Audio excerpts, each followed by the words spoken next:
இதெல்லாம் நம்முடைய தலைவர்களை போட்டுத்தான் தொடங்க முடியும்.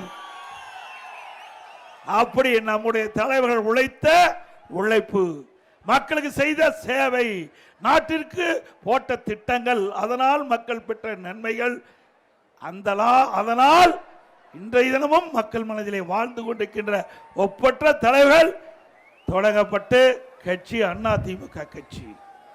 சில பேர் பேசுகிறார்கள், இன்றைக்கு அனைத்து இந்திய அண்ணா திராவிட முன்னேற்ற கழகம் இப்பொழுது யார் கையில் இருக்கிறது என்று கேட்கின்றார்கள். பாவம், அறியாமையின் காரணமாக பேசுவதாக நான் பார்க்கின்றேன்.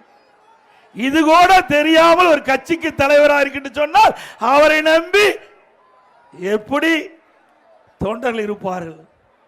சிந்திச்சு பாருங்க. இவ்வளவு பேர் இருக்கிறீங்க, இவ்வளவு பேரோ அண்ணா திமுக தொண்டர்கள், நிர்வாகிகள், அனுதாபிகள். ஆகவே இன்றைக்கு நாட்டிலே என்ன நடக்குது என்று தெரியாமல் சில பேர் சில கருத்துக்களை தன் இஷ்டம் போல் பேசி வருகிறார்கள். ஆனால் அண்ணா திமுக அப்படி இல்லை. நம்முடைய தலைவர்கள் தோற்றுவித்த கட்சி, நம்முடைய தலைவர்கள் தோற்றுவித்த கட்சி. ஏழைகள், ஒடுக்கப்பட்டவர்கள், நசுக்கப்பட்டவர்கள், தாழ்த்தப்பட்ட மக்கள், அவர்களுக்காக எண்ணற்ற திட்டங்களை தீட்டி நடைமுறைப்படுத்தி அதன் மூலமாக ஏற்றம் பெற்ற கட்சி அண்ணா திமுக கட்சி. ஒரு மரம் எடுத்தவுடனே பலன் தருவதில்லை. முதலிலே செடியை நடுவோம், அதற்கு தண்ணி ஊற்ற வேண்டும், அதுக்கு பராமரிக்க வேண்டும், எரு இட வேண்டும். அது மெல்ல மெல்ல பெரிதாகி மரமாகி பிறகு அந்த மரம் பூ பூத்து காய் காத்து கனி கொடுக்கும். அப்படித்தான் ஒரு இயக்கமும். எடுத்துடனே எந்த இயக்கமும் மக்களுக்கு நன்மை செய்துவிட முடியாது.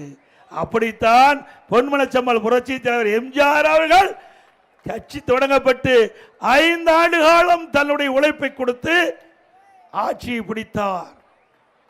இதையும் புரட்சி தலைவியும் அப்படித்தான்.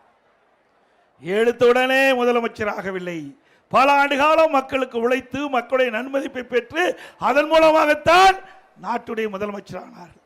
பேரறிஞர் அண்ணா அவர்கள் எடுத்துடனே முதலமைச்சராகவில்லை. தன் வாழ்க்கையிலே எவ்வளவு போராட்டங்களை சந்தித்தார். மொழிக்காக சிறை சென்றார். நாட்டு மக்களுக்கு நன்மை செய்ய வேண்டும் என்ற அடிப்படையிலே தன் வாழ்க்கையை அர்ப்பணித்தார். இப்படி நம்முடைய தலைவர்கள் எல்லாம் மக்களுக்கு அர்ப்பணித்து வாழ்ந்து நமக்கு அண்ணா திமுக இயக்கத்தை அடையாளம் காட்டிவிட்டு சென்றிருக்கின்றார். அதுதான் இன்றைய தினம் அனைத்து இந்திய அண்ணா திராவிட முன்னேற்ற கழகம் நாட்டு மக்களுக்கு எண்ணற்ற திட்டங்களை செயல்படுத்திய கட்சி அண்ணா திமுக ஆட்சி.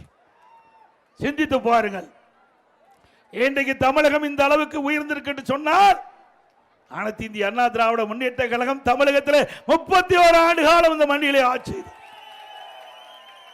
அந்த 31 ஆண்டு கால ஆட்சியில் தான் தமிழகம் இந்த அளவுக்கு உயர்ந்த நிலையில் இருக்கின்றது. இன்னைக்கு பல பேர் பேசுகிறார் என்று சொன்னால் அதற்கெல்லாம் காரணம் அனைத்து இந்திய அண்ணா திராவிட முன்னேற்ற கழகம். அதே இந்த கட்சி மக்களுக்காக உழைத்து, நாட்டிற்காக உழைத்து, இன்றைக்கு நாடு தமிழகம் சிறந்து விளங்குவதற்கு காரணமாக இருந்தது அனைத்து இந்திய அண்ணா திராவிட முன்னேற்ற கழகம். இன்றைக்கு அனைத்து இந்திய அண்ணா திராவிட முன்னேற்ற கழக ஆட்சியிலே பல்வேறு திட்டங்களை நாம் கொண்டாந்து நிறைவேற்றுகிறோம். இன்றைக்கு கல்வி, ஒரு நாட்டுடைய வளர்ச்சி கல்வி. அந்த கல்விக்காக இதையும் புரட்சி தலைவி அம்மா இருக்கின்ற பொழுது பல்வேறு மறுமலர்ச்சியை ஏற்படுத்தினார். கல்விக்கு அதிக நிதி ஒதுக்கீடு செய்தார்கள். அதன் மூலமாக கல்வி ஏற்றம் பெற்றது. இன்றைய தினம் அனைத்து இந்திய அண்ணா திராவிட முன்னேற்ற கழக ஆட்சியில் தான் நிறைய கல்லூரிகளை கொண்டு வந்து ஏழை எளிய ஒடுக்கப்பட்ட நசுக்கப்பட்ட தாழ்த்தப்பட்ட மக்கள் குறைந்த கட்டணத்தில்